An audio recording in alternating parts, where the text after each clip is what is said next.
Bismillahirrahmanirrahim. Assalamu alaikum, students. Today's lecture is about one of the modern novels by Virginia Woolf, that is To the Lighthouse.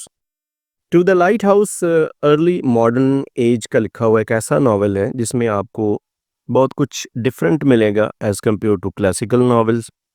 एक तो ये कि अपने themes, अपने treatment, अपने narrative structure और अपनी टेक्निक के हिसाब से ये अलग होगा, ये डिफरेंट होगा। दूसरा, इसमें कुछ ऐसे थीम्स भी डिस्कस हुए जो इससे पहले क्लासिकल नॉवेल्स में डिस्कस नहीं हुए, जैसे कॉन्सेप्ट ऑफ टाइम है, मूवमेंट ऑफ टाइम है, मूवमेंट और कुछ साइकोलॉजिकल थेरीज। आज हम इसकी एक ब्रीफ सी समरी और इसका प्लॉट डिस्कस करते हैं। नेक्स्ट वीडियो में इंशाल्लाह हम इसके इंपॉर्टेंट थीम्स डिस्कस करेंगे। चलिए देखते हैं कि इस नावल में होता क्या है। Firstly, it was published in 1927 and it's a modernist novel by Virginia Woolf that explores themes of time, memory and human relationships. The novel is divided into 3 sections. अब ये तीन अलग अलग sections में डिवाइड है, each focusing on the Ramsey family. ये रमजे family एक mister Mrs रमजे, दो एजड आप कह लें कि एक कपल है जिनके कुछ बच्चे हैं और कुछ गेस्ट्स हैं जिनके साथ वो एक आइलैंड पे रह रहे हैं, समर हाउस है वहाँ पे। Ramsey family and their guests during their stay at a summer house on the Isle of Skye in Scotland. The narrative employs stream of consciousness techniques, shifting between characters' inner thoughts and perceptions. ये मैं उसकी बात कर रहा था जो आपको बता रहा था कि स्ट्रीम ऑफ कॉन्शियसनेस टेक्निक इसमें यूज़ हुई है। आप इन जो कैरेक्टर्स हैं उनके इनर थॉट्स और इंसानी जो माइंड है उसकी जो मूवमेंट है उस पर बेस है, एंड इंसान की जो वक्त के साथ साथ और टाइम के साथ साथ परसेप्शन चेंज होती है उसके बारे में। सो लेट्स सी पार्ट 1, इसका नाम है the window. The novel opens with Mrs. Ramsey, a warm and nurturing figure, assuring her 6 years old son James that they might visit the lighthouse the next day if the weather permits.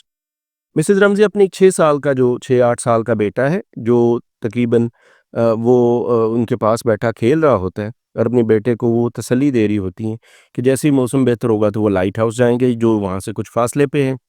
Light house समंदर के अंदर एक rock के ऊपर बना हुआ है और वहाँ का जो केयर टेकर है उसका बेटा जेम्स का दोस्त है जिसको वो मिलना चाहता है। यहाँ पर दोनों मियाँ बीवी मौजूद होते हैं, मिस्टर मिसेस रमज़े। मिसेस रमज़े अपने बच्चे को ये तसल्ली देती है कि जैसे मौसम बेहतर होगा हम लोग जाएंगे।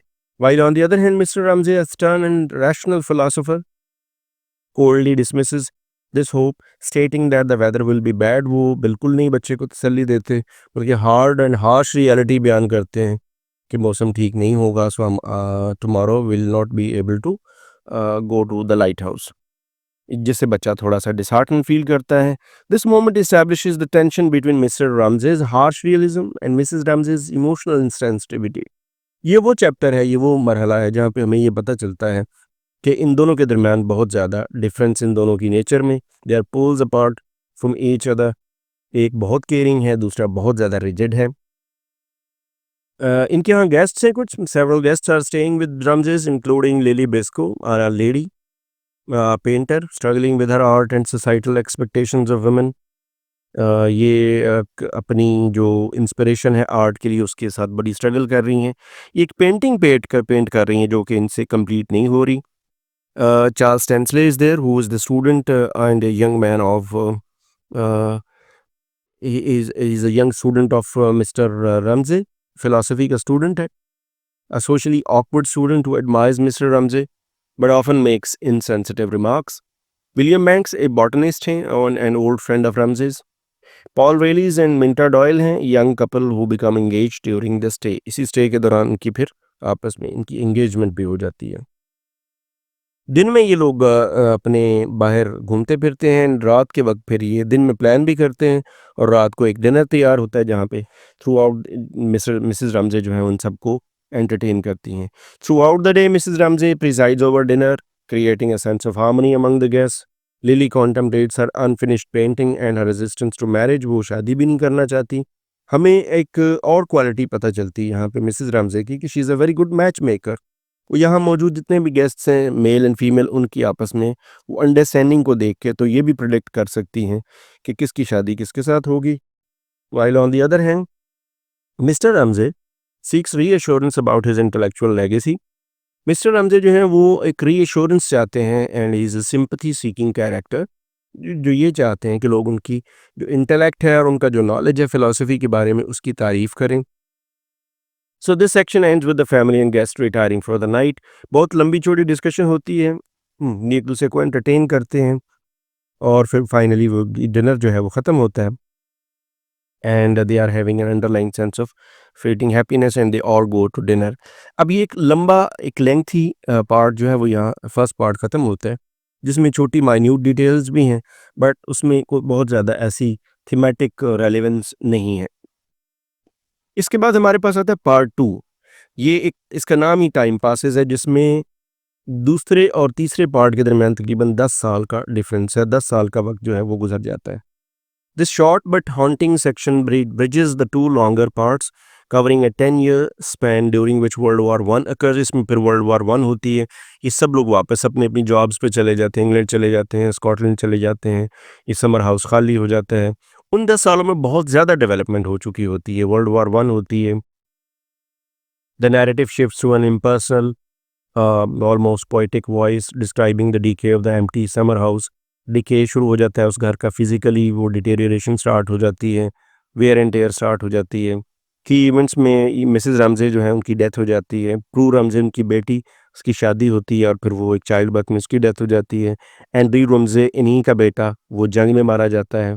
वो बेटा जो जेम्स था वो अब 10 साल के बाद तकरीबन 16 या 17 साल का हो चुका होगा और एक बेटी कैम रमजे जो है वो बच जाते हैं। The house deteriorates until caretakers prepare it for the Ramsays' eventual return. घर की हालत ख़राब होती है, लेकिन केयरटेकर्स जो हैं वो कुछ उसकी तैयारी करते हैं दोबारा से कि अब जो है वो रमजेस वापस आ रहे हैं। This section emphasizes the passage of time, the fragility of human life, and the indifference of nature to human suffering.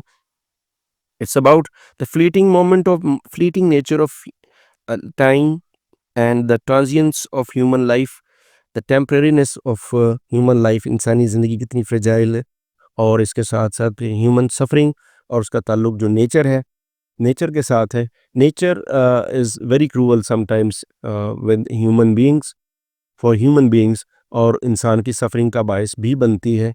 तो यहाँ पर नेचर जो है वो काफ़ी डिटेरियोरेशन का बायस बनेगी।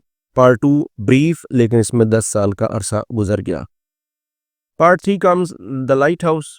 अब 10 साल के बाद पार्ट 1 जो है उसके 10 साल के बाद रिमेनिंग रमजेस वापस आते हैं। मिस्टर रमजे, जेम्स जो कि 16 ईयर्स का है, कैम उसकी sister, and they finally return to the summer house. Mr Ramsay decides to take the long delayed trip to the lighthouse. वो ये चाह रहे हैं कि बच्चे की जो बहुत पुरानी ख्वाहिश थी कि लाइट हाउस जाया जाए, तो वो अब तैयारी करते हैं कि अब हम जो रिमेनिंग रमजेस हैं ये अब हम लाइट हाउस जाएंगे। दूसरी तरफ मीनवाइल लिली बिस्को ऑल्सो रिटर्निंग, वो भी वापस आती हैं और उनकी जो अनफिनिश्ड पेंटिंग है उसको वो रिज्यूम करने की कोशिश करेंगी। She attempts to finish the painting she started years ago. As she works, she reflects on Mrs. Ramsey's legacy, her own artistic struggles and the passage of time। वक्त के साथ साथ वो मिसेस रमजे की जो लाइफ है, उनकी केयरिंग नेचर और फिर वक्त का गुजर जाना, ये सारी फिर जो मेमोरीज हैं वो रिकॉल करती हैं 10 साल पुरानी। और 10 साल में जो कुछ गुजर गया वो, और टेम्परेरीनेस ऑफ ह्यूमन लाइफ और रिलेशनशिप्स, ये कुछ चीज़ें जो हैं वो सामने आती हैं। Her painting becomes a metaphor for the fleeting nature of life and memory, and during the boat trip, James and Cam silently rebel against their father's domineering presence, but eventually reconcile with him as they near the lighthouse। दोनों अपने father से बहुत तंग होते हैं, उसकी जो एक रिजिड नेचर है उससे उससे वो बागियाना ख्यालात उनके जहन में पैदा होते हैं, but anyhow they manage to reach to the lighthouse without any interference, without any conflict, वो वहाँ पर पहुँच जाते हैं। दूसरी तरफ when they arrive, Mr. Ramsey praises James sailing, signaling a fragile moment of connection। Mr Ramsay जो है वो बहुत कुछ सीख चुके होते हैं during the passage of time, within this passage of time 10 years। तो वो अपने बच्चों की तारीफ करते हैं, जिस पे बच्चों को बड़ी एक प्रेजेंट सरप्राइज होता है। Lily back at island of sky watching the boat from the shore has a sudden vision and completes her painting with a final stroke. वो जो 10 साल पुरानी पेंटिंग है, तो उनकी वहाँ पर एक ख्याल, उनका जो एक आइडिया वो कंप्लीट होता है और वो अपनी पेंटिंग को मुकम्मल कर लेती हैं। Symbolising her acceptance of impermanence and her artistic Triumph. आखिरकार वो अपनी जो इंसान की इम्परमानेंस है उसको एक्सेप्ट करके और आर्ट की जो परमानेंस है उसको वो एक्नॉलेज करते हुए उनकी जो पेंटिंग है वो वहाँ पर मुकम्मल हो जाती है। अब दोनों जो बड़े थीम्स थे, जो दोनों बड़े पर्पस थे हमें right in the beginning of part 1 जो हमने देखे, एक ये कि बच्चा जो है जेम्स रमज़े वो जानना चाहता है लाइट हाउस, ये उसकी ख्वाहिश थी वो पूरी हुई। और दूसरा जो एक आर्टिस्टिक ख्वाहिश थी लिली ब्रिस्को की वो पूरी हुई, जो कि उन्होंने अपनी पेंटिंग को मुकम्मल किया। Some of the key themes briefly हम डिस्कस करेंगे इसमें, डिटेल्ड डिस्कशन हम इंशाल्लाह इसकी नेक्स्ट वीडियो में करेंगे। There's a conflict between transience versus permanence. The lighthouse symbolizes an unattainable ideal, while time erodes human lives and relationships. Gender roles in Mrs. Ramsey embodies traditional femininity, nurturing, emotional, while Lily resists societal expectations. दो gender roles हैं, एक तरफ हम देखते हैं lily जो कि बड़ी एक सोसाइटल एक्सपेक्टेशंस को रेजिस्ट करती हुई एक आर्टिस्ट है, दूसरी तरफ एक typical woman Mrs Ramsay, very loving and caring. उससे पहले हमने ट्रांजिएंस एंड परमानेंस में देखा इंसानी ज़िंदगी का जो है वो एक वल्नरेबिलिटी और इंसानी ideals, then art and perception है। Lily's painting represents the struggle to capture meaning in a fleeting world. इंसानी परसेप्शन जो है वो इंस्पिरेशन देती है और आर्ट जो है वो इसी सूरत में मुकम्मल होता है।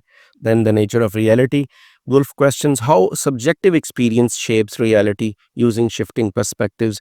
कैसे जो रियलिटी है उसके कई पर्सपेक्टिव होते हैं एंड सबसे इम्पॉर्टेंट उसमें सब्जेक्टिव एक्सपीरियंस है which adds to human perspectives and human experiences. Finally, To the Lighthouse is a profound meditation on loss, memory, and the passage of time.